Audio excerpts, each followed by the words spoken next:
Good evening students. Good evening इस वजह से क्योंकि यहाँ पर अभी रात हो रही है। जब इस लेक्चर को हम रिकॉर्ड कर रहे हैं तभी रात हो रहा है। तो आपका इस वार्षिक क्लासेस बाय सरफराज सर में आपका वापस से स्वागत है। अगर आप दोबारा से आए हैं और अगर आप फर्स्ट टाइम आए हैं तो वेलकम टू दिस चैनल। और हमने मेरे स्टूडेंट्स जो हैं स्कूल में या कोचिंग में, तो उनको हमने प्रॉमिस कर रखा था कि हम जो है लाइट में रिफ्लेक्शन और जो तुम्हारा रिफ्रैक्टिव इंडेक्स वाला पार्ट है उसके क्वेश्चंस प्रैक्टिस करवाने वाले थे। तो सबसे अच्छा है तरीका क्वेश्चन प्रैक्टिस करने का वो ये है कि हम लोग सीबीएसई का जो प्रीवियस ईयर क्वेश्चन जो पूछा गया है वो हम लोग बना लें। उससे क्या होगा कि हमें एक तो आइडिया पता चलेगा कि किस तरह के क्वेश्चंस के लिए हमें मेंटली प्रिपेयर होकर रहना है, और सीबीएसई का क्या मिजाज है कि वो कहाँ से क्वेश्चन पूछता है, किस तरह का क्वेश्चन पूछता है। तो आज हमारे हाथ में जो पेपर है बेटा, और आप यहाँ पे क्वेश्चंस यहाँ पर देख सकते हैं जब जब क्वेश्चन आएगा जिस तरह का, तो उसमें हम देखेंगे कि सीबीएसई ने पिछले 2 साल में या 3 साल में लाइट के वो वाला पार्ट जो रिफ्लेक्शन और आपका रिफ्रैक्टिव इंडेक्स से रिलेटेड है उसमें कैसे क्वेश्चंस पूछे गए हैं। ठीक है, तो हम आपसे ये रिक्वेस्ट करते हैं, अगर आपको कि आपका ये वाला पार्ट वीक है तो आपके लिए बहुत अच्छा मौका है कि आप एक पेन और एक जो कॉपी है, आपको जो प्रैक्टिस वाली जो कॉपी है उसको आप लेके बैठे और आप मेरे साथ साथ प्रैक्टिस करें यहाँ पर। इससे क्या होगा कि आप इसी सेशन में प्रैक्टिस भी कर लेंगे और बाद में लेजीनेस हो जाता है, काहिली हो जाती है, फिर बाद में बेटा चाय ठंडी हो जाती है ना, जैसे कि हमने किसी रील में देखा था। ठीक है, तो शुरुआत करते हैं ना। In the name of God the almighty. तो जो पहला क्वेश्चन है बेटा वो ये है कि एक मिरर के बारे में पूछा गया। क्वेश्चन नंबर 2 में आप देखेंगे, अब mirror always forms a virtual erect and diminished image, है ना। एक मिरर के बारे में कहा गया है जो वर्चुअल इमेज बनाती है। कैसी इमेज बनाती है?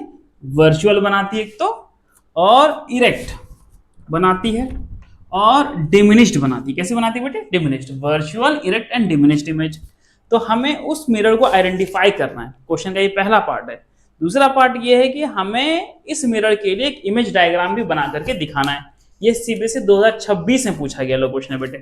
तो अगर हम यहां पर देखें तो वर्चुअल एंड इरेक्ट इमेजेस, तो मिरर्स में हमने पढ़ रखा है plane mirror, concave mirror and convex mirror बेटे। तो आपको याद होगा कि plane mirror and convex mirror, यही दो मिरर ऐसे हैं जो वर्चुअल एंड इरेक्ट इमेज बनाते हैं हमेशा।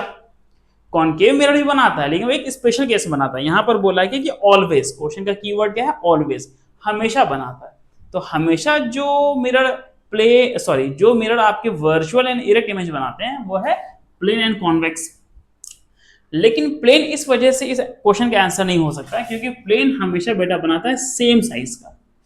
प्लेन मिरर जो इमेज बनाती है कैसे बनाती है? हमेशा सेम साइज का बनाता है। तो इस क्वेश्चन का आंसर हो जाएगा कॉन्वेक्स मिरर। कौन सा मिरर हो जाएगा बेटा? कॉन्वेक्स मिरर हो जाएगा। तो ये क्वेश्चन का पहले पार्ट का आंसर है। अब ये है कि हमें ये बताना है कि इसके द्वारा जो इमेज बन रहा है वो भी बताना है कि कैसे इमेज बनेगा। याद करो बेटा, कॉन्वेक्स मिरर के लिए हम लोग क्या बनाएंगे? कॉन्वेक्स मिरर बनाएंगे। ये आपका हो गया प्रिंसिपल एक्सिस। अच्छा, ये वाला पॉइंट क्या होता है बताइए आपको? ये होता है पोल बेटा। अच्छा, पोल से कुछ दूरी पर फोकस होता है। आप अपने कॉपी में 2 सेंटीमीटर पे लेना चाहते हैं बेटा या 3 सेंटीमीटर पे लेना चाहते हैं तो आप पोल और फोकस के बीच की दूरी ले लीजिए अपने कन्वीनियंस के हिसाब से। मैं तो कहता हूं कि आप लीजिए इसको 2 सेंटीमीटर। अब 2 सेंटीमीटर हो गया पोल और फोकस के बीच की दूरी। अच्छा, जितना दूरी पोल और फोकस के बीच होता है उतना ही दूरी होता है फोकस और सेंटर ऑफ कर्वेचर के बीच में। अच्छा, आपको बेटा अपने क्लास के कॉन्सेप्ट से याद होगा कि कॉन्वेक्स मिरर का फोकस किधर होता है? राइट की तरफ होता है, वर्चुअल होता है। ठीक है। अच्छा, ऑब्जेक्ट हमेशा किधर होगा? इधर होगा। तो हमने इधर एक ऑब्जेक्ट रख दिया ना, ए बी। अच्छा, यहां देखिए, आपको इस बात को ध्यान में रखना है कि जितनी आप डिस्टेंस पोल और फोकस के बीच लिए हैं उतना ही दूरी आपको फोकस और सेंटर ऑफ कर्वेचर के बीच में लेना है ना। अच्छा, अब हमने एक ऑब्जेक्ट बना लिया। याद करो कि जब तुम पढ़े होगे इसमें कि कॉन्वेक्स मिरर के द्वारा इमेज जब बनता है तो कुछ रूल्स तुमने पढ़े होंगे, है ना। 4 रूल्स बेसिकली है कि अगर लाइट रे प्रिंसिपल एक्सिस के पैरेलल जाएगा तो फोकस से डाइवर्ज होता हुआ नजर आएगा, और सेंटर ऑफ कर्वेचर की तरफ जाएगा तो अपने ही पाथ पर लौट जाएगा, पोल पर जाएगा तो उतना एंगल बनाते हुए क्या हो जाएगा? रिफ्लेक्ट हो जाएगा, है कि नहीं। इस तरह से हमने पढ़ रखा है। ठीक है, तो तुम जो है वो चारों रूल में से कोई भी रूल तुम अप्लाई कर सकते हो ना। अब यहाँ देखो, तो जो लाइट रे प्रिंसिपल एक्सिस के पैरेलल जाएगा, है ना, लाखों करोड़ों लाइट रे में कम से कम एक लाइट रे ऐसा होगा ना जो उसके सर से निकले हुए प्रिंसिपल एक्सिस के पैरेलल जाएगा, वो डाइवर्ज करेगा। वो क्या करेगा बेटे? डाइवर्ज करेगा, है ना। डाइवर्ज करेगा तो इस तरह से डाइवर्ज करेगा कि यूं प्रतीत होगा कि वो कहां से डाइवर्ज कर रहा है? फोकस से, है कि नहीं? तो ये लाइन बिल्कुल स्ट्रेट होगी बेटे। अच्छा, अब हम दूसरा वाला रूल कोई भी ले सकते हैं अपने कन्वीनियंस के हिसाब से। तो हम ले रहे बेटा पोल वाला, तुम सेंटर ऑफ कर्वेचर वाला भी ले सकते हो कि जो लाइट रे सेंटर ऑफ कर्वेचर की तरफ जाएगा अपनी पाथ पे क्या हो जाएगा? लौट जाएगा। हम ये ले रहे हैं बेटा कि जो लाइट रे पोल पे पड़ेगा उतना एंगल बनाते हुए क्या हो जाएगा? रिफ्लेक्ट कर जाएगा। तो ये एंगल कैसा होता है? बराबर होता है। अच्छा, जो ऑब्जर्वर इधर है तो उसको लगेगा ये लाइट रे कहां से आ रहा है? कि पीछे से आ रहा है, ठीक है। तो वर्चुअली बेटा देखो, ये दोनों लाइट रे इस जगह पर ना, इस जगह पर इंटरसेक्ट करने की कोशिश कर रहे हैं वर्चुअली। तो इमेज कहां बनता हुआ नजर आएगा? यहां पर, इस जगह पर, इस जगह पर इमेज बनता हुआ नजर आएगा। और चूंकि इमेज होगा वर्चुअल तो उसका सर ऊपर होगा, पैर नीचे होगा, ए डैश बी डैश।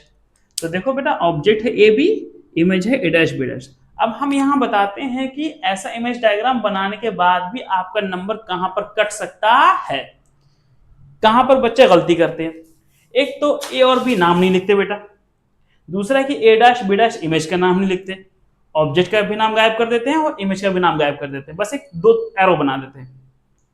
दूसरा गलती यह है कि रिफ्लेक्शन से पहले एरो नहीं बनाते और रिफ्लेक्शन के बाद में एरो नहीं बनाते।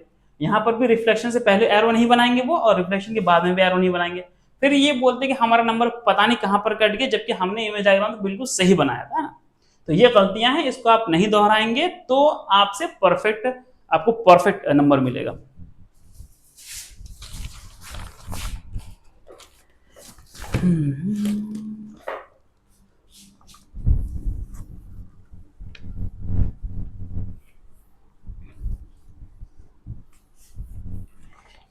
ठीक है, तो नेक्स्ट क्वेश्चन अगर हम देखें, ये भी बेटा सीबीएसई 2026 में पूछा गया है।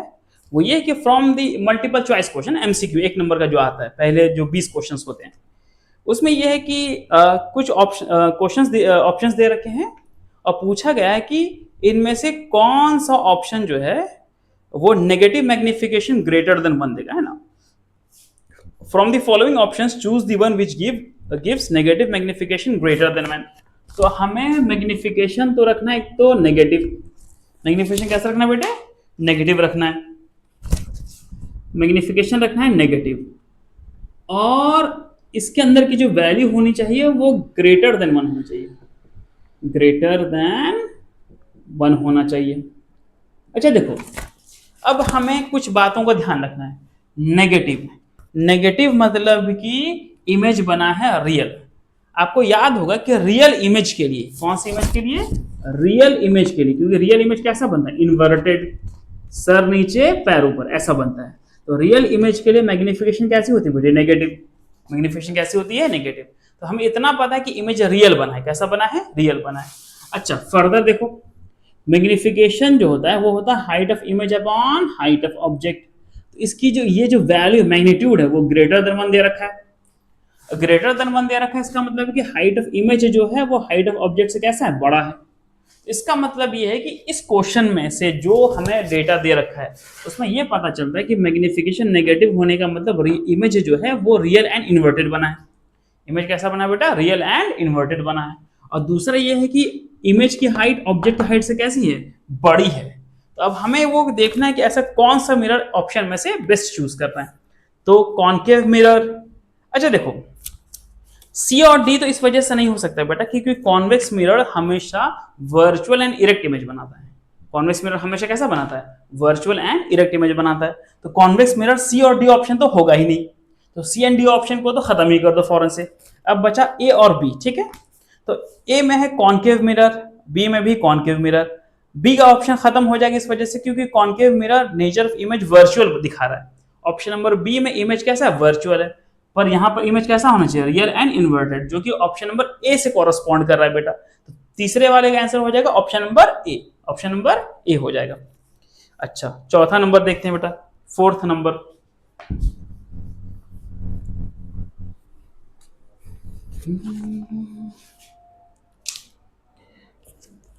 फोर्थ क्वेश्चन जो है ये भी सीबीएसई 2026 में पूछा गया, 2026 में।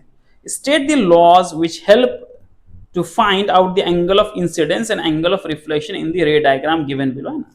एक जो आप देख सकते हैं इमेज डायग्राम दे रखा है यहाँ पर, जिसमें कि ए से ओ एक इंसिडेंट रे है और ओ से भी एक रिफ्लेक्टेड रे। तो ये तो बेटा लॉज ऑफ रिफ्लेक्शन जो है ना, हमने कितने लॉज ऑफ रिफ्लेक्शन पढ़ रखे हैं? हमने 2 लॉज ऑफ रिफ्लेक्शन पढ़ रखे हैं।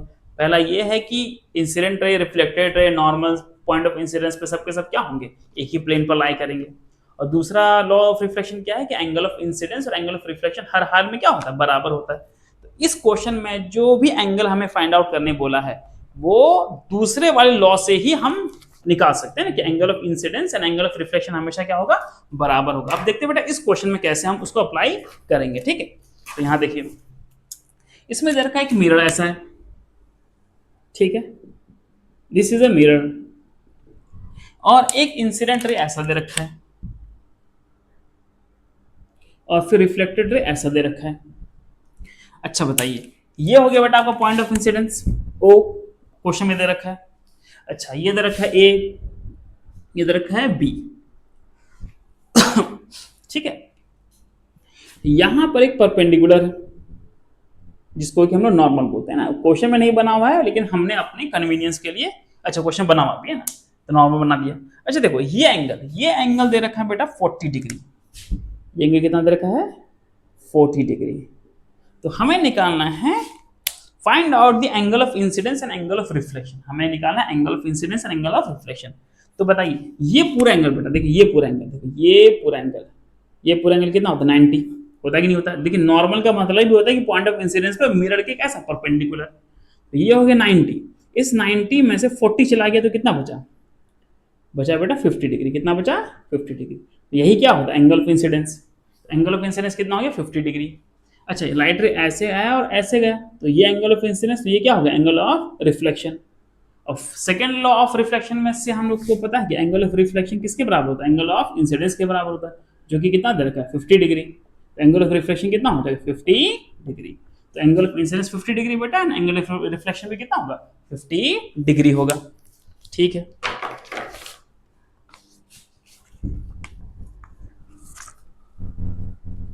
अगर बेटा आपको लगता है कि हम बहुत फास्ट जा रहे हैं ना, और आपसे पहले हम क्वेश्चन सॉल्व कर ले रहे हैं यहाँ पर, तो आप वीडियो को पॉज कर दीजिए, क्वेश्चन को सॉल्व कीजिए, आप देखिए आपका आंसर मेरे से मिलता है या नहीं मिलता, ठीक है। चलिए बेटा क्वेश्चन नंबर 5 देखते हैं। अच्छा क्वेश्चन नंबर 5 जो है इस तरह का क्वेश्चन आता ही रहता है बीच बीच में कभी कभी, है ना। इसमें देखो क्या दे रखा है कि एक बेटा कॉनकेव मिरर दे रखा है, ठीक है, और कॉनकेव मिरर के लिए एक लाइट रे यू दे रखा है ना ऐसे, रिफ्लेक्शन से पहले लाइट रे दे रखा है, और ये पोल, ये फोकस, ये सॉरी ये फोकस और ये सेंटर ऑफ कर्वेचर। तो बोला है कि draw the path of reflected और रिफ्रैक्टेड रे। बेटा यहां तो मिरर है, यहां तो रिफ्लेक्शन ही होगा। अब आपको याद होगा कि जब रिफ्लेक्शन का पहला रूल बताया था कॉनकेव मिरर के द्वारा, है ना, जब इमेज फॉर्मेशन के रूल्स चल रहे थे, तो पहला रूल क्या था कि जो भी लाइट रे प्रिंसिपल एक्सिस के पैरेलल जाएगा कॉनकेव मिरर के लिए, वो कहां से पास करेगा, फोकस से पास करेगा बेटा। तो ये रिफ्लेक्टेड रे का डायग्राम हो गया। अच्छा इसके साथ में एक लेंस भी दे रखा है, पर अभी हम लोग लेंस का वैसे तो कहा कि हम मिरर और रिफ्रैक्टिव इंडेक्स वाले क्वेश्चन सॉल्व करेंगे, पर फिर भी देखना ना, अगर लेंस का जो लोग लेंस पढ़ रखे हैं तो उनको मालूम होगा। बेटा ये कॉनकेव लेंस है, कौन सा लेंस है बेटा, ये कॉनकेव मिरर है और कॉनकेव लेंस है, ठीक। तो ये लाइट रे दे रखे हैं रिफ्लेक्शन से पहले, है कि नहीं। और तो ये है बेटा मान लो F1 और ये है 2F1 क्वेश्चन में जैसा दे रखा है। तो हमको आपको मालूम है कि जो लाइट रे प्रिंसिपल एक्सिस के पैरेलल है वो कहां से डाइवर्ज होता हुआ नजर आएगा, फोकस से। तो बेटा लाइट रे यूं आएगा और यूं जाएगा, पर ऐसा लगेगा कि कहां से आ रहा है, वो फोकस से डाइवर्ज हो रहा है। ये दूसरे वाले क्वेश्चन का आंसर हो गया।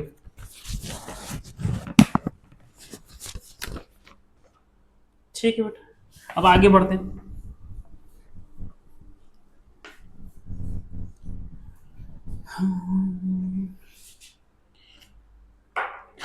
क्वेश्चन नंबर 6 लिखते हैं ना। क्वेश्चन नंबर 6, क्वेश्चन नंबर 6 में है कि a mirror used for rear view mirror of an automobile. अब यहां पर कॉन्सेप्ट है कि रियर व्यू मिरर कौन से मिरर के लिए इस्तेमाल करते थे। याद करिए, जब आपको यूजेस ऑफ मिरर्स पढ़ाए गए थे तो कॉन्वेक्स मिरर के बारे में बताया गया था कि एक ऐसा मिरर है जिसको कि हम लोग इस्तेमाल करते हैं as a rear view mirror. अच्छा, इसमें आपको एक और बात बता देते हैं ना कि अक्सर इसमें क्वेश्चन पूछा जाता है कि which type of mirror is used for rear view mirrors and why. इसमें बच्चे अक्सर उनके दिमाग में जो आता ना वही लिखते हैं, नंबर फिर उसमें हम दे नहीं पाते बेटा, या कोई भी चेक करेगा तो नंबर कैसे देगा जब आप प्रॉपर्ली आंसर लिखेंगे ही नहीं।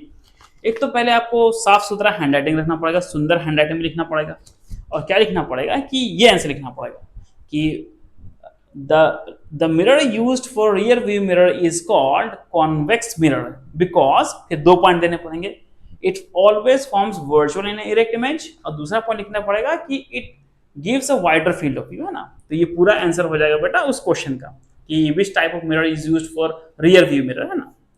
तो हम फिर से दोहरा देते हैं, the type of mirror which is used for rear view mirror is called convex mirror because, पहला point, it always forms virtual and erect image. दूसरा पॉइंट ये कि it always gives a wider field of view, it gives a wider field of view. अच्छा, 6 number में देखते हैं, A mirror used for rear view mirror of an automobile has a focal length of 2 metre, है ना। तो हमें पता चल गया कि रियर व्यू मिरर जो है वो कौन सा मिरर होता है, कॉन्वेक्स मिरर होता है बेटा। अच्छा, इसका फोकल लेंथ दे रखा है 2 मीटर, इसका फोकल लेंथ कितना दे रखा है 2 मीटर। अच्छा, इसका फोकल लेंथ पॉजिटिव लेंगे कि नेगेटिव लेंगे, बताइए। कॉन्वेक्स मिरर का फोकस हमेशा इधर लाई करता है, राइट तरफ मतलब पॉजिटिव लेंथ वाला, तो कॉन्वेक्स मिरर का फोकल लेंथ कैसा होगा, पॉजिटिव। अच्छा, if a car is located at 8 meter from the mirror, एक कार है बेटा जो मिरर से कितने दूरी पर है, 8 मीटर की दूरी पर है, तो ये बेसिकली ऑब्जेक्ट डिस्टेंस रखा है किसका, कार के लिए। अच्छा, ऑब्जेक्ट हमेशा किधर होता है, लेफ्ट साइड होता है मिरर के, तो नेगेटिव की पॉजिटिव बेटा, नेगेटिव, तो ऑब्जेक्ट डिस्टेंस कितना हो जाएगा -8 मीटर। पहला क्वेश्चन है, find out the position of the image of this car as seen in the mirror. Mirror में कार किस पोजीशन में नजर आएगा, तो हमें निकालना बेटा इमेज डिस्टेंस। क्या निकालना बेटा, इमेज डिस्टेंस निकालना पहले पार्ट में। अच्छा, दूसरे पार्ट में कि draw the ray diagram for image formation by the rear view mirror, तो हमें रे डायग्राम भी बना के दिखाना है, ठीक है। तो सबसे पहले हम लोग मतलब कि इमेज डिस्टेंस निकालना है, ठीक है बेटा। तो इसके लिए हम लोग लगाएंगे मिरर फॉर्मूला, आप लोग सबको मालूम है कि क्या होता है, 1/v plus 1/u equals to 1/f। 1/v, v निकालना बेटा, प्लस 1/u, u कितना है -8, और 1/f, f कितना है 1/2, ठीक है 1/2। अच्छा, यहां देखिए प्लस और माइनस क्या हो जाएगा, माइनस, ये माइनस उधर जाएगा क्या बन जाएगा प्लस, इसका मतलब है कि 1/v इक्वल्स टू क्या हो जाएगा 1/8 प्लस 1/2, है कि नहीं। अच्छा, अब आप इसके बाद आप खुद सॉल्व कर सकते हैं ना, अब हम जल्दी जल्दी कर रहे हैं, क्योंकि एक ही फ्रैक्शन को ऊपर नीचे सेम नंबर से मल्टीप्लाई एंड डिवाइड करोगे तो फ्रैक्शन चेंज नहीं होगा, है कि नहीं। तो नीचे 8 बन जाएगा, यहाँ पर भी 8, एलसीएम कितना आएगा 8, यहाँ कितना बन जाएगा 4, और यहाँ कितना है 5, तो 5/8, 1/v कितना हो जाएगा बेटा 5/8, क्रॉस मल्टीप्लाई करो या रेसिप्रोकल लो तो v कितना हो जाएगा 8/5। अच्छा, बहुत लोग ये करते हैं गलती, तो क्या गलती करेंगे, v इक्वल्स टू 8/5 लिख के छोड़ देंगे, ठीक है 8/5 लिखा, उनको लगता है उनका काम खत्म हो गया। फिजिक्स में बेटा अगर आपने सही यूनिट का इस्तेमाल नहीं किया तो आपका आधा नंबर वहीं कट जाता है। तो 8/5 क्या, किलोग्राम, आवर, मीटर, सेकंड, क्या, आपको बताना पड़ेगा 8/5 मीटर। आगे बात समझ में नहीं है, ठीक है। तो आप अगर इसको डेसिमल में चेंज करेंगे बेटा तो ये हो जाएगा 1.6 मीटर, ठीक है, क्योंकि 16 × 80 होता है, ठीक। ये तो पहला क्वेश्चन हो गया। अब दूसरा क्वेश्चन है कि हमें इमेज डायग्राम बना के दिखाना है। तो इमेज डायग्राम के लिए बेटा देखो, जैसे अभी पहले वाले क्वेश्चन में इमेज डायग्राम बनाया था वैसे ही बनेगा ना, फिर से हम बना देते हैं। अगर आप सीख चुके हैं तो आप इसको थोड़ा सा फास्ट फॉरवर्ड कर दीजिए।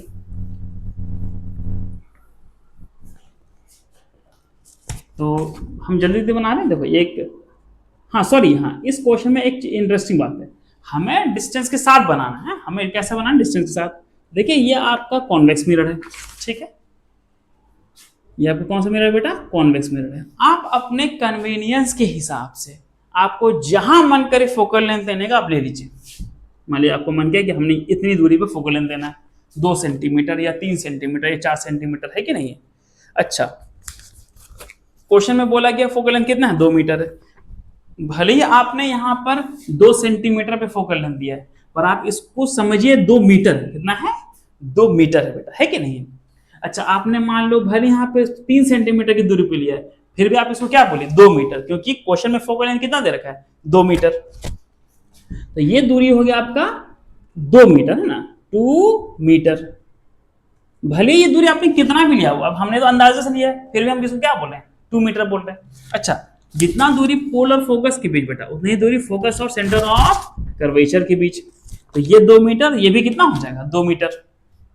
भले आप इसको अगर 3 सेंटीमीटर लिए तो ये कितना लेना पड़ेगा? देखिए, अगर इसको आप 3 सेंटीमीटर लिए बेटा, तो इसको भी कितना लेना पड़ेगा? 3 सेंटीमीटर। आप लिए हैं 3 सेंटीमीटर, पर आप उसको बोलिए कितना? 2 मीटर। गॉट इट और not got it? Got it, ठीक है। अच्छा, अब देखिए ऑब्जेक्ट कहाँ पे दूर रखा हुआ है? 8 मीटर की दूरी पर। कितनी दूरी पर बेटा? 8 मीटर की दूरी पर। तो अगर ये 2 सेंटीमीटर पे आप लिए तो आप कहीं पर भी एक ऑब्जेक्ट ले लीजिए, यहाँ पर, है ना? अपने मन से कहीं पर भी एक ऑब्जेक्ट ले लीजिए। ये लीजिए आप, हमने एक ऑब्जेक्ट ले लिया, ए बी, ठीक है। अब भले आप कितनी ही दूरी पे लिए हैं, आप इसको बोलिए 8 मीटर। कितना बोलिए? कि हमने कितने पे ले लिया? 8 मीटर पे ले लिया। ज्यादा अच्छा होगा कि आप स्केल से बना लीजिए कि अगर आप 2 सेंटीमीटर की दूरी पे फोकल लेंथ दिए तो 8 सेंटीमीटर की दूरी पे ऑब्जेक्ट ले लीजिए। तो 2 सेंटीमीटर 2 मीटर हो गया, और 8 सेंटीमीटर क्या हो गया? 8 मीटर हो गया। आई बात समझ में कि नहीं आई? अच्छा, अब क्या कर देंगे इसको? अब कोई सा भी लाइट रे जो भी आपको जिस रूल से बनाने का बना लीजिए, ठीक है। हम तो ये ले रहे हैं कि एक लाइट रे पैरेलल है प्रिंसिपल एक्सिस के, और वो कहाँ से डाइवर्ज हुआ? फोकस से डाइवर्ज हुआ। और एक लाइट रे सेंटर ऑफ कर्वेचर की तरफ गया। मिरर नहीं होता तो सेंटर ऑफ कर्वेचर से ही पास करता, पर चूंकि सेंटर ऑफ कर्वेचर की तरफ गया तो मिरर पे कैसा पड़ता बेटा? वो परपेंडिकुलर। तो अपने पाथ पे क्या हो जाएगा? लौट जाएगा। तो वर्चुअली इस पॉइंट पे इंटरसेक्ट करेगा। इस पॉइंट पे इंटरसेक्ट करेगा तो यहाँ पर इमेज बनेगा। तो डॉटेड लाइन से हमने इमेज बना दी, ए डैश बी डैश, ठीक है। अच्छा, ये जितने भी दूरी पे बनाए इसको आप क्या बोलिए? 1.6 मीटर। इमेज की दूरी कितना बताएंगे आप? 1.6 मीटर बताएंगे बेटा, ठीक है। भले ही कितनी ही दूरी पे बनाओ। आई बात समझ में नहीं है? ठीक है। तो ये पूरा प्रॉपर सॉल्यूशन हो गया बेटा, जो अभी हमने क्वेश्चन किया 6 नंबर, ठीक है। चलिए, नाइस। फिर से हम दोहरा देते हैं कि बच्चे कहाँ कहाँ गलती करते हैं बेटा, जिससे कि उनको पूरा नंबर नहीं मिलता।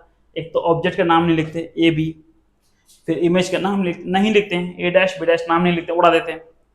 फिर एरो नहीं बनाते बेटा, रिफ्लेक्शन से पहले और रिफ्लेक्शन के बाद दोनों बार एरो बनाना पड़ेगा। और अगर लेंस में मेरा इमेज बना रहे हैं तो रिफ्रैक्शन से पहले और रिफ्रैक्शन के बाद दोनों बार एरो बनाना पड़ेगा आपको, तब जाकर के आपको पूरे नंबर मिलेंगे, ठीक है। चलिए आगे बढ़ते हैं बेटा।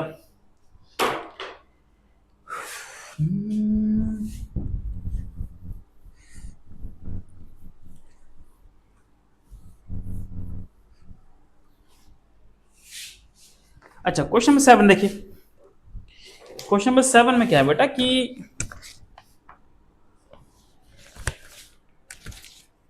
Relate the speed of light in a given medium with its optical density. है ना, एक सब्जेक्टिव क्वेश्चन है। हमें ये बताना है कि ऑप्टिकल डेंसिटी के साथ लाइट की स्पीड का क्या रिलेशन है। तो हम ये लिख सकते हैं कि with the increase upward arrow का मतलब बेटा इंक्रीज, छोटा में लिख रहे हैं ना, with the increase in optical density of a medium, है ना, the speed of light in it decreases, ठीक है। डाउनवर्ड एरो का मतलब डिक्रीजेस। तो आपको ये आंसर लिखना पड़ेगा, सब्जेक्टिव है, और ये आंसर लिख देंगे तो आपको पूरे नंबर मिल जाएंगे। अच्छा, अब गड़बड़ क्या होता है, बच्चे बोलते सर पेपर लेंदी आ गया था, हमारा तो क्वेश्चन ही छूट गया, हम तो प्रॉपर्ली टाइम से बना ही नहीं पाए। सीबीएसई को भर भर के गाली देंगे कि उन्होंने क्वेश्चन लेंदी बना दिया।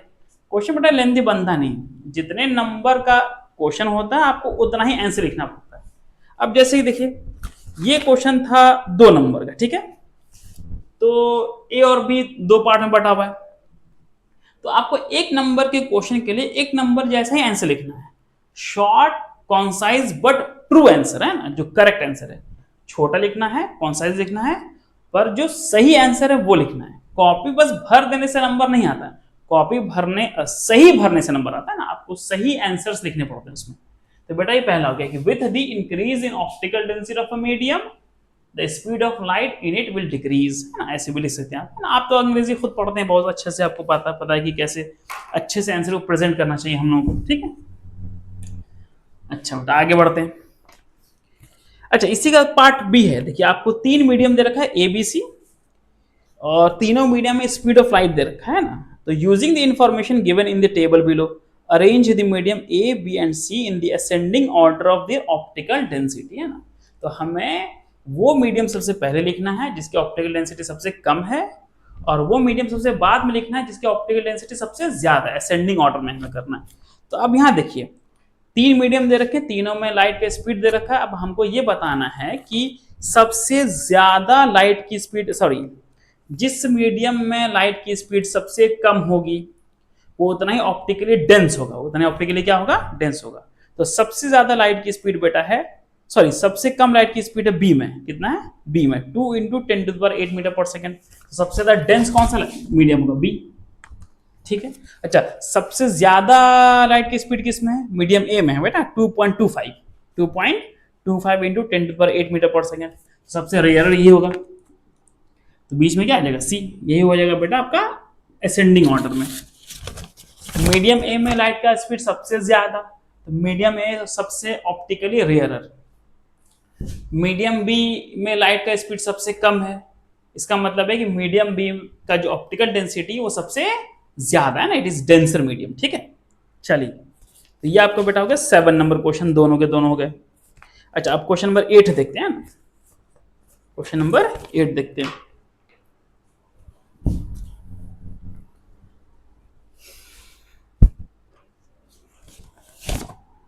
क्वेश्चन नंबर 8, बार बार मेरे हाथ में ग्रीन वाला पेन आ जाता है।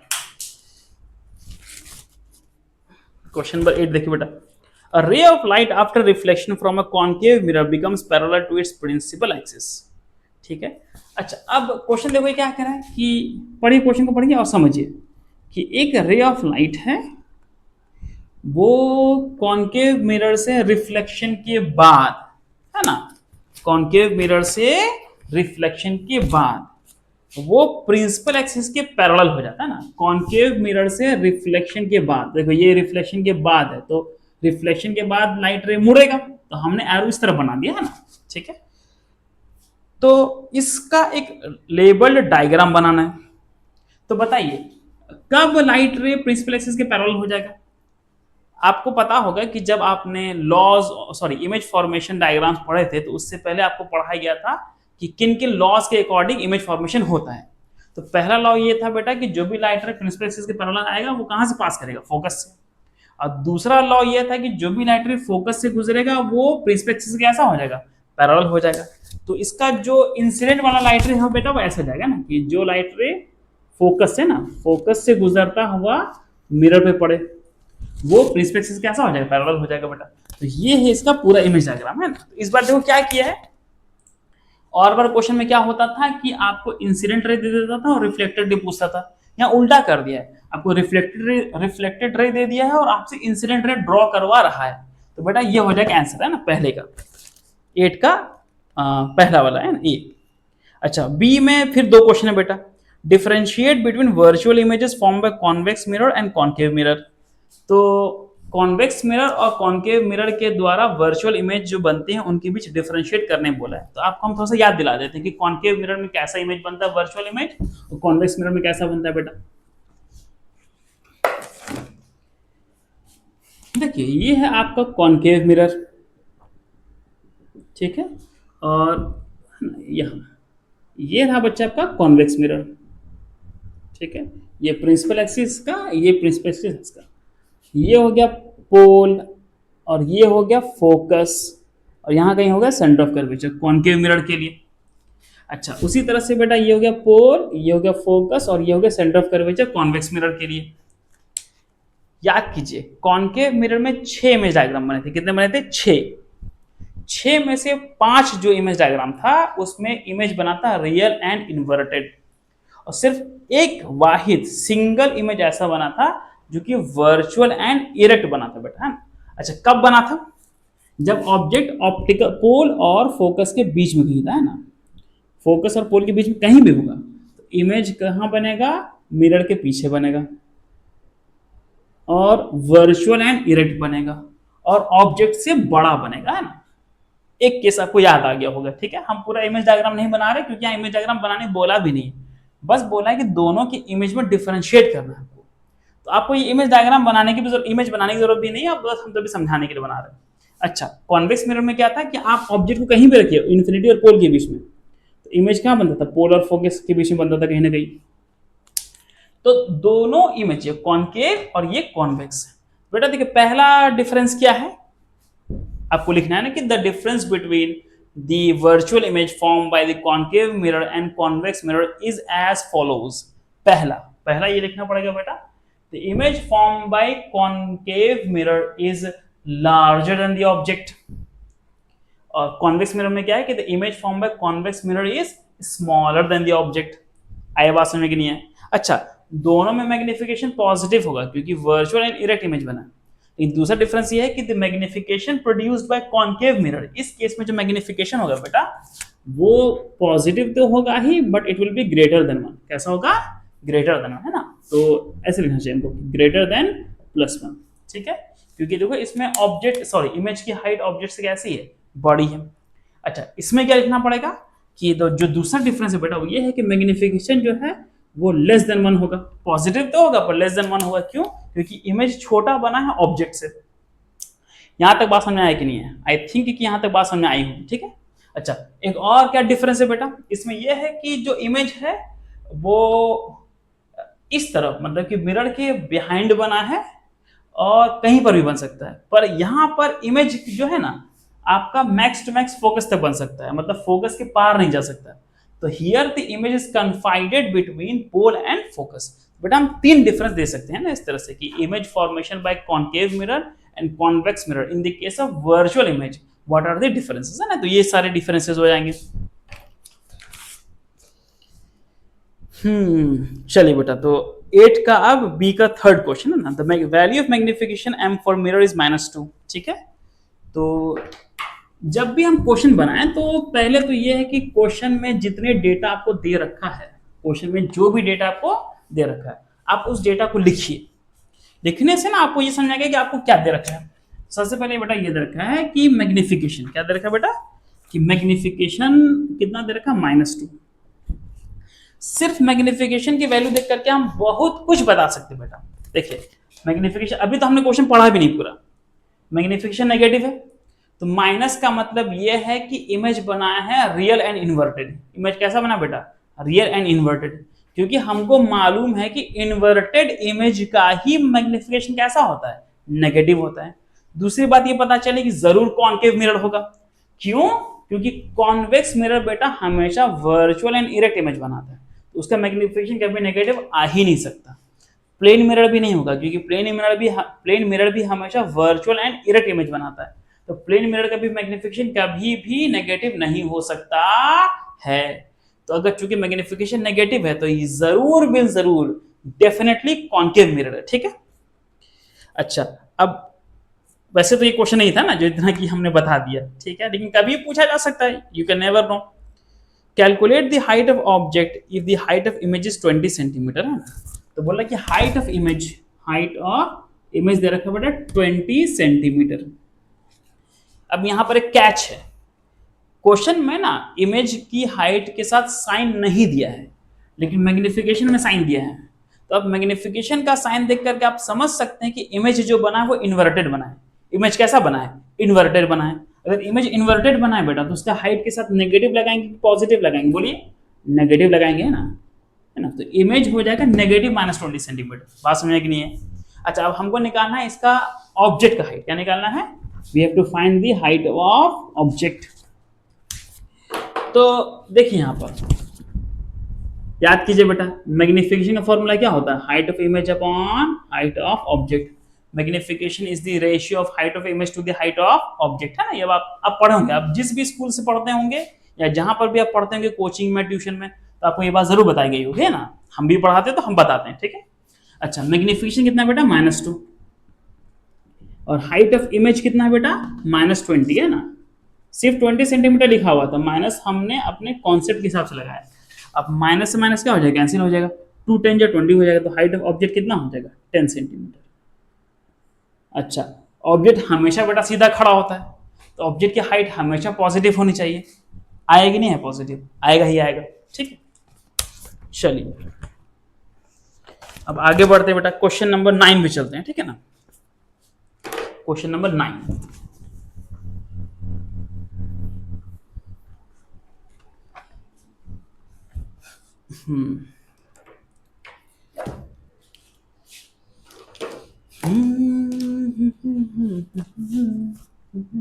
हाँ बेटा, define absolute refractive index of an optical medium, है ना। देखो इसको ना हम अपने क्लास में, मेरे क्लास में भी बच्चों को कई बार इस बारे में कंफ्यूजन होता है, वो बार बार बोलते हैं कि सर हमें रिफ्रैक्टिव इंडेक्स ही पढ़ाइए।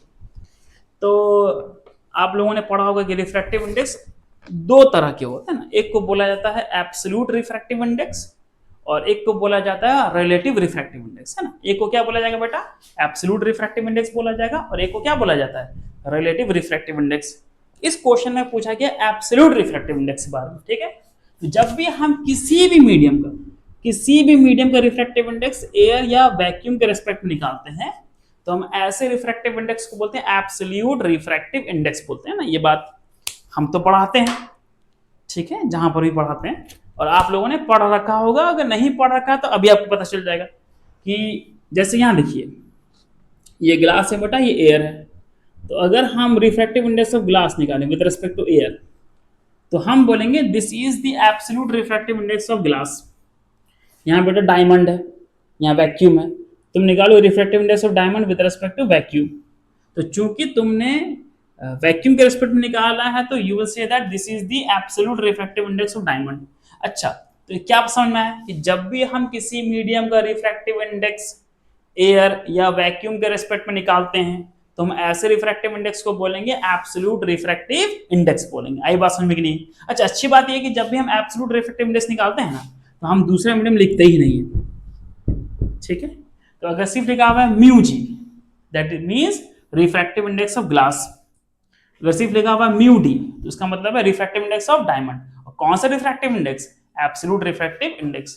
तो हम लिख सकते हैं बेटा कि व्हेन, ऐसे लिखना है ना, तो when the refractive index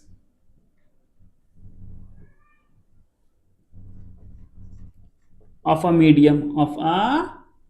medium is taken या calculated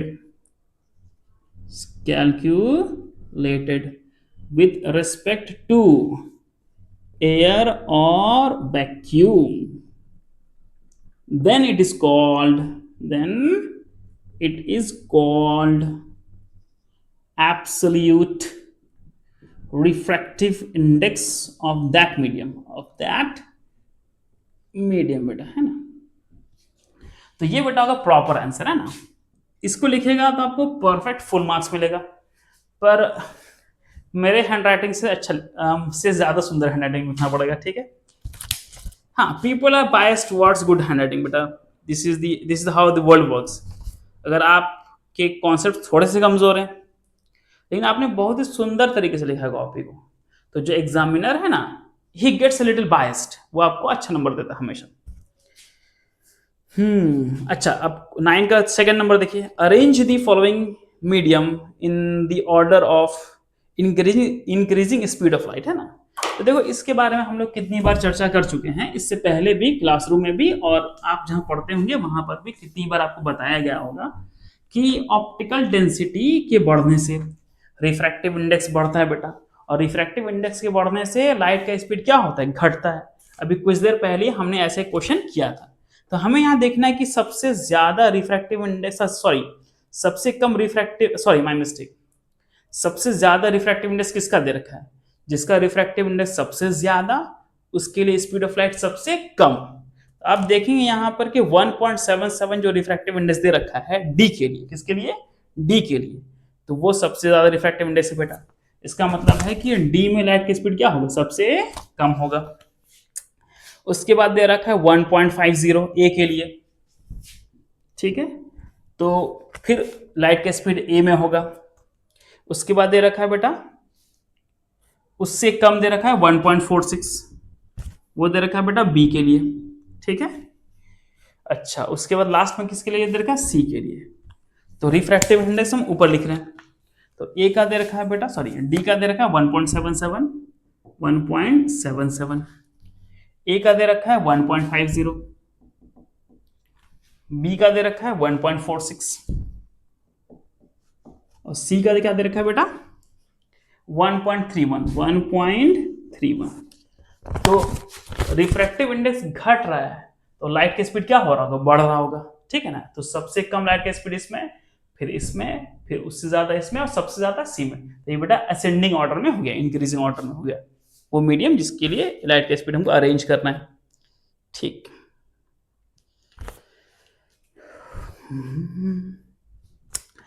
क्वेश्चन नंबर 10 देखिए बेटा, when an incident ray of light enters in medium x from medium y it bends away from the normal, ठीक है। तो जो सिचुएशन दे रखा है उसको पहले बना लेते हैं और फिर हम ये देखेंगे कि क्या क्वेश्चन पूछ रहा है, ठीक है। सॉरी, ये क्वेश्चन नंबर 10 है बेटा ना, question number 10। when an incident ray of light enters in medium x from medium y, है ना। देखो एक मीडियम y से लाइट रे कहाँ आ रहा है, मीडियम x में आ रहा है और बोल रहा है कि लाइट रे जो है बेंड हुआ है। अगर बेंड नहीं होता तो ऐसे चलता कि नहीं चलता बेटा, बिल्कुल स्ट्रेट चलता, अपनी पाथ पे स्ट्रेट चलता। लेकिन बोल रहा है कि लाइट रे बेंड हुआ है और नॉर्मल से अवे बेंड हुआ ना, it has bend away from the normal ना, it has bend away from the normal. तो ऐसा ऐसा ऐसा बेंड हुआ है, ठीक है। तो ये बेटा आपका हो गया नॉर्मल, जो रेड से बना है, ये क्या हो गया, नॉर्मल हो गया, ठीक है। ये इंसिडेंट रे का ओरिजिनल डायरेक्शन है और ये रिफ्लेक्टेड रे है और ये बेटा था इंसिडेंट रे, ठीक है। अब क्वेश्चन पढ़ते हैं, ठीक है। तो कमेंट अबाउट द फॉलोइंग, इनके बारे में हमको बस कमेंट करना है, बस बताना है। Speed of light in medium x with respect to the speed of light in medium y. बोल रहा है कि इस लाइट का स्पीड एक्स और वाई में क्या होगा। अच्छा देखो, अगर लाइट रे एक मीडियम से दूसरे मीडियम आया है और नॉर्मल से दूर मुड़ा है, इसका मतलब ये है कि लाइट रे डेंसर से रेयर में आया। डेंसर से कहाँ है बेटा, रेयर में है। इसका मतलब ये मीडियम डेंसर है और ये मीडियम कैसा है, रेयरर है। तो हम ये कह सकते हैं कि speed of light in x, speed of light in x, in medium x is greater than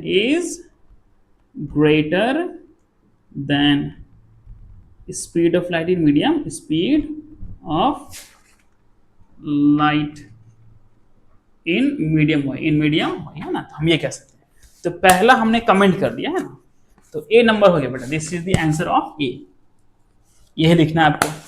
आप लोग कॉपी नहीं भरना, आपको छोटा छोटा आंसर लिखना है पर सही सही आंसर लिखना है, ठीक है। अच्छा, दूसरा जो आपको कमेंट करना वो ये है कि मीडियम एक्स का जो ऑप्टिकल डेंसिटी है वो मीडियम वाई के रेस्पेक्ट में कैसा होगा, ठीक है। ऑब्वियसली अगर मीडियम एक्स रेयरर है और मीडियम वाई डेंसर है तो ये ऑप्टिकली ज्यादा डेंस है और ये ऑप्टिकली ज्यादा क्या रेयर है। हम लिख सकते हैं कि क्या लिखा हुआ है ना, कि medium y is the denser medium and medium x is the rarer medium, लिखा हुआ है। तो आप लिख सकते हैं बेटा सेकंड नंबर के आंसर में, यहाँ पर है ना, यहाँ लिख देते हैं कि medium x is the optically denser medium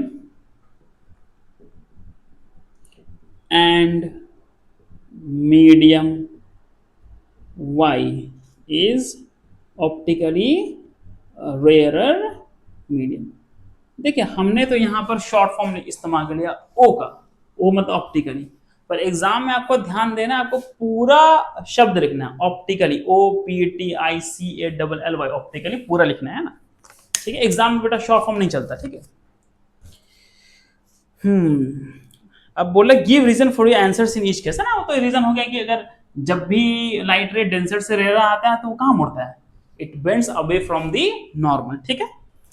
चलिए अब एग्जाम क्वेश्चन नंबर 11 देखते हैं बेटा ना। ये एक MCQ क्वेश्चन है, मल्टीपल चॉइस क्वेश्चन है। जब भी आप क्वेश्चन बनाइए तो क्वेश्चन में जो दे रखा है उसको पहले लिखिए, लिखने से ना बहुत सारी बातें हल हो जाती हैं।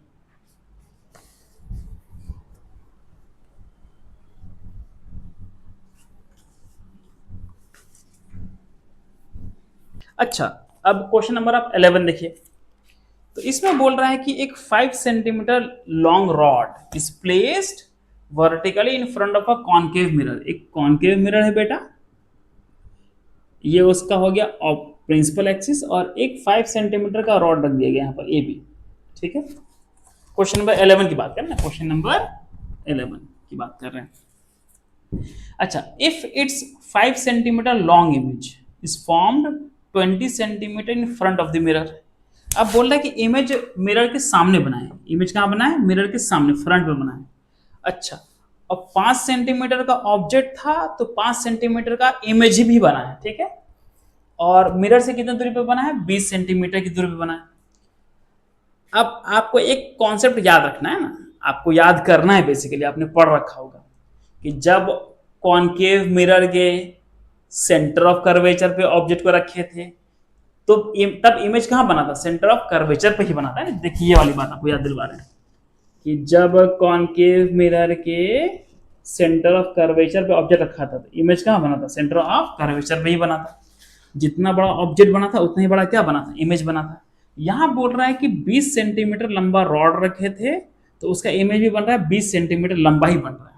तो जरूर कहां बना होगा? सेंटर ऑफ कर्वेचर में ही बना होगा, क्योंकि उसी केस में ऑब्जेक्ट और इमेज की हाइट कैसी थी? बराबर थी। ठीक है, तो इमेज बना होगा बेटा यहीं पर, और ये पॉइंट कैसा होगा? Centre of curvature. ये हो गया फोकल लेंथ, है कि नहीं? अच्छा, क्वेश्चन में बोल रहा है कि जो इमेज है और मिरर के बीच की दूरी दे रखी है 20 सेंटीमीटर। कितना दे रखा है? 20 सेंटीमीटर। ये देखो, ये दे रखा है 20 सेंटीमीटर दे रखा है, 20 सेंटीमीटर। तो ये बेटा बताइए, सेंटर ऑफ कर्वेचर और पोल के बीच की दूरी हुई कि नहीं हुई? ये दूरी क्या हुआ? सेंटर ऑफ कर्वेचर और पोल के बीच का दूरी हुआ। अच्छा, सेंटर ऑफ कर्वेचर और पोल के बीच की दूरी को ही क्या बोलते हैं? रेडियस ऑफ कर्वेचर, जो कि किसके बराबर होता है? ट्वाइस ऑफ फोकल लेंथ के बराबर होता है कि नहीं होता बेटा? तो फोकल लेंथ, तो रेडियस ऑफ कर्वेचर कितना दे रखा? 20 centimetre, twice of focal length. तो यहां से बेटा फोकल लेंथ कितना आ जाएगा? 10 सेंटीमीटर आ जाएगा कि नहीं आएगा? अच्छा, कॉन्केव मिरर है तो बेसिकली हमको लिखना चाहिए -10 सेंटीमीटर। ठीक है, तो बताइए कौन सा ऑप्शन हो जाएगा? -20 सेंटीमीटर पहला, तो वो तो नहीं होगा। बी -10 सेंटीमीटर, तो ऑप्शन क्या होगा बेटा? -10 सेंटीमीटर, ऑप्शन नंबर बी हो जाएगा। ठीक है, चलिए, तो ये एक आसान क्वेश्चन था, बस थोड़ा सा ट्रिकी था ना। आपको सारे न्यूमेरिकल्स परफेक्टली सॉल्व करने के लिए बेटा आपको सारे इमेज डायग्राम याद होने चाहिए। ये बात हम 50 दफा बोल चुके हैं क्लास में।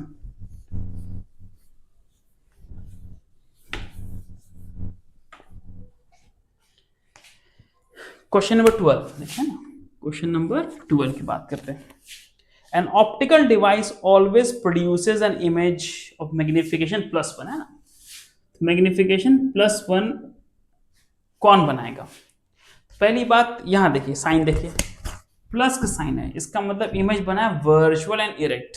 वर्चुअल एंड इरेक्ट, तो वर्चुअल एंड इरेक्ट इमेज बनाता है, कॉनकेव मिरर भी बनाता है बेटा, कॉन्वेक्स मिरर भी बनाता है, और प्लेन मिरर भी बनाता है। ठीक है, लेकिन मैग्निफिकेशन क्या होता है? Height of image upon height of object, जो कि दे रखा है +1, यानी कि हाइट ऑफ इमेज और हाइट ऑफ ऑब्जेक्ट कैसा है बेटा? बराबर है। और हाइट ऑफ ऑब्जेक्ट तो मतलब ऑब्जेक्ट तो इरेक्ट होता ही है, और चूंकि मैग्निफिकेशन पॉजिटिव है तो इमेज भी कैसा है? इरेक्ट है। तो सिर्फ प्लेन मिरर ही एक ऐसा मिरर है जो कि वर्चुअल बनाता है बेटा, इरेक्ट बनाता है और सेम साइज का बनाता है। तो virtual, erect and same size का इमेज कौन बनाता है? Plane mirror. तो आपका कौन सा क्वेश्चन आंसर हो जाएगा? 12 का आंसर हो जाएगा बेटा ए, प्लेन मिरर। ठीक है,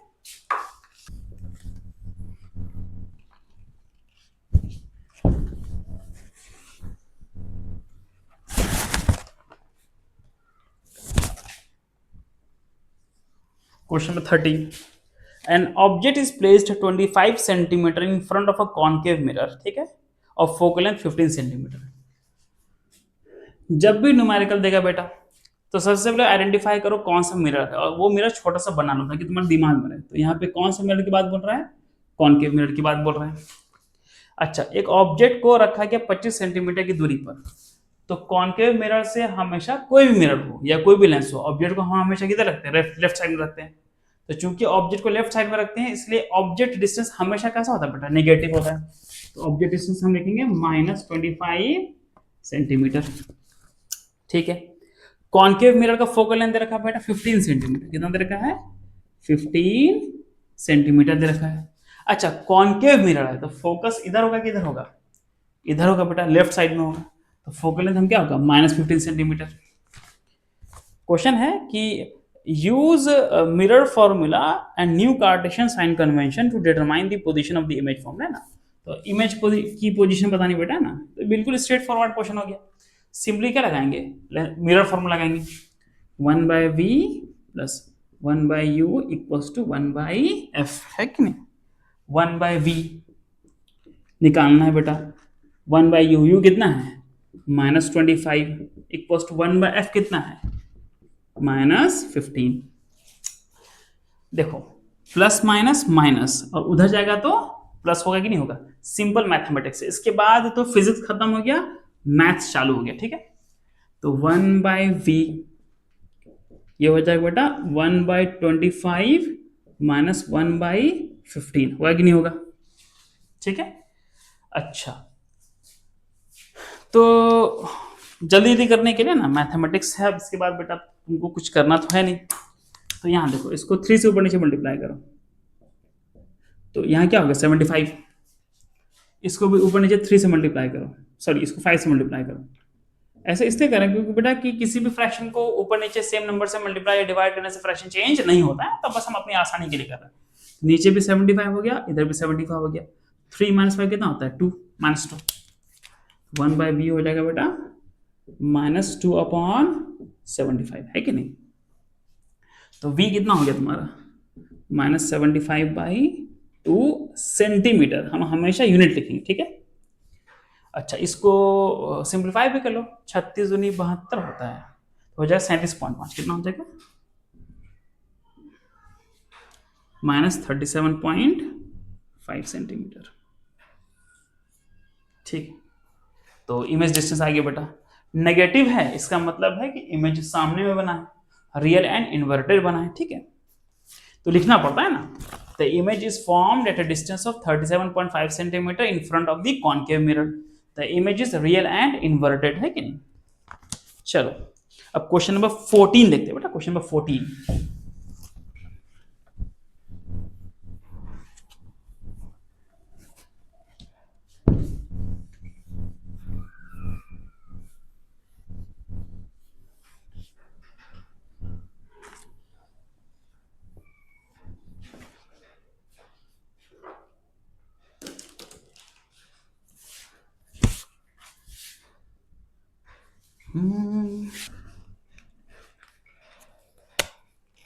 अच्छा, क्वेश्चन नंबर 14 देखिए। Refractive index of diamond with respect to glass is 1.6। तो refractive index of diamond with respect to glass कितना दे रखा है बेटा 1.6 दे रखा है। ठीक है, अच्छा एंड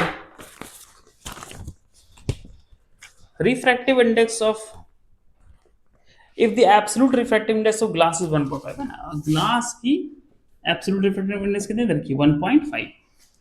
तो पूछ रहा है कि find the absolute refractive index of diamond, find the absolute refractive index of diamond, है ना। फिर आपको ऑप्शन में से चूज करना है। ठीक है, तो आपको याद होगा बेटा कि relative refractive index of diamond with respect to glass क्या होना चाहिए, absolute refractive index of diamond upon absolute refractive index of glass. ये फॉर्मूला होता है, हमने तो क्लास में पढ़ाया है। ठीक है, और अगर आप मेरे स्कूल में नहीं पढ़ते हैं या मेरे कोचिंग में नहीं पढ़ते हैं, है ना, ऑफलाइन वाले में, तो आप जिस स्कूल या जिस कोचिंग में पढ़ते हैं तो वहां पर आपको बताया गया होगा बेटा कि जब एक मीडियम का दूसरे मीडियम के रेस्पेक्ट में निकालते हैं उसको तो रिलेटिव बोलते हैं। तो क्या हो जाएगा रिलेटिव का the relative refractive index of one medium with respect to another medium is the ratio of absolute refractive index of one medium with respect to the another medium, है ना। ये फॉर्मूला होता है।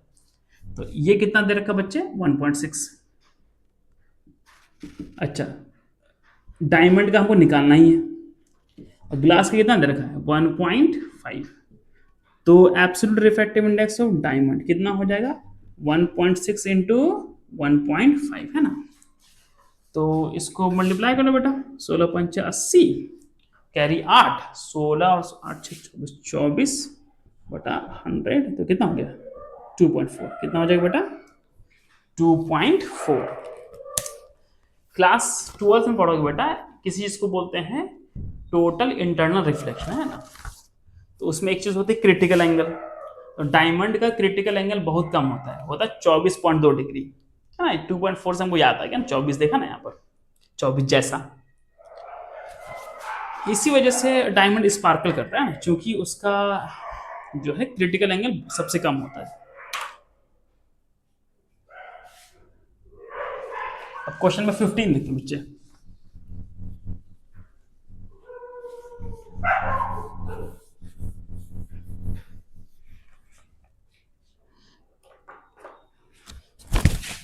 Question number 15.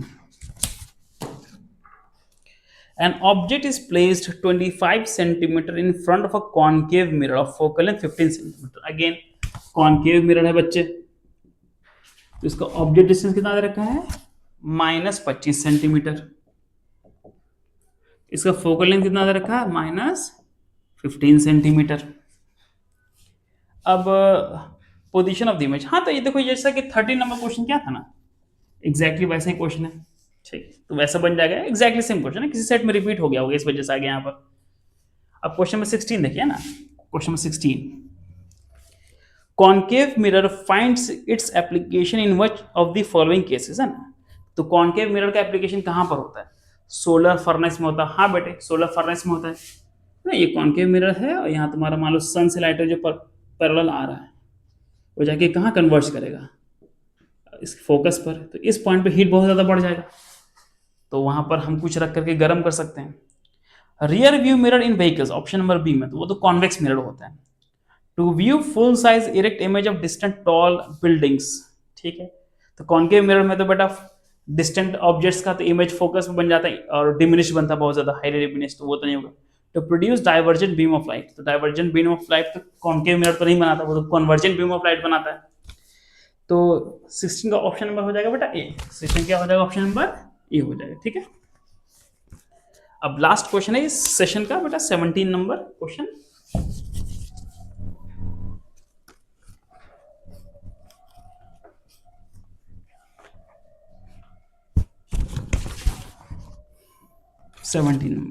An object is placed 18 centimeter in front of a concave mirror of focal length 12 centimeter, है ना।